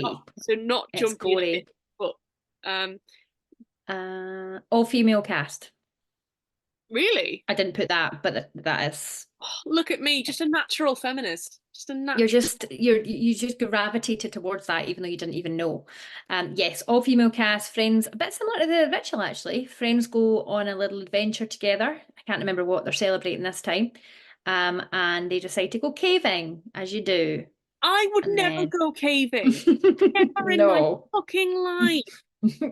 No, and you certainly won't after watching this film. Like, don't get me wrong, I would maybe like, oh, we happen to be on a hike and there's a cave and it looks like it's like person Oh height. no, this is like the abseil into the Oh, cave. no, I'm Yeah, aware. this is I'm very insane. aware. I've seen like, I think I want to say I've seen bits of it, and by bits I mean I've seen like a 2-minute clip here and there, or whatever, when because it's one of my dad loves this film. Hmm. And so he'll have just been watching it, whatever, when I've come back in from various nights out, seeing friends or whatever, and he'll probably have it on while my mum's gone to bed, because there's no way he'll have been allowed to watch it with my mum. Right. And Mhm. yeah, I'll have seen like how dark it is, and I understand that. But yeah, no, I'd go into a cave and be like, oh, isn't this nice on a cave? Oh, it's really big in here. Right, out we go. Let's leave now. Take a photograph and go. Yeah, this is one of those situations where you think, well, I know some really awful things happen to you, but you kind of have brought it on yourself. So Okay. exciting. The What I love descent. about that is what you should have put in is victim blaming too. So I'm not going to put that in there. We'll just talk about that next week. yeah, We'll save that for the content of the podcast. yeah. Oh God. Okay. Right. Well, Yep. I'm scared, which means we have to watch it before we record. Oh, it just put me on a it's gonna have to be this weekend. Just do it this weekend. Just rip the band-aid. Just do it. Just do it this weekend. Do it tomorrow night or Saturday night or something. Get it over with. Oh, Um, I'm not watching it at the night. No, no. I'm gonna no, watch too during much. the day, and then we'll go out and walk the dog, and it'll be a nice day, and I can just forget all about it until we have to Yeah, watch. but watch it with Alex though. Oh yeah, I'm not watching it by myself. Oh, Fucking not. No. no, no, no. Yeah, and I want you to keep a little tally if you can, how many times you jump. I'll do the same thing. And Okay. I've seen it. I'll also keep a how many times did I sort of piss myself a little bit as well. Yeah, there's quite a few of those moments in there too. Yep, Well, if you could also keep a little tally, that would be nice, and then we I will can, do. you know, Yeah, because just because I love horror doesn't mean I sit there like totally stunned. unaffected by it. Yeah. I know the part in the descent and I will still jump at it. So yeah, it's a Oh good well. one. Yep. Well, can't wait. So yeah, thank you so much, guys. It's a bit of a long one, this one. Apologies. That's for you, Emmy. Hmm. um, and yeah, so we are on TikTok. We are getting there, guys. We are sort of posting accidental content. But yes, podcast page turners pod on TikTok and Instagram. Podcast page turners at gmail.com. Fucking email us. Every week. Just give Every us week we say the same thing.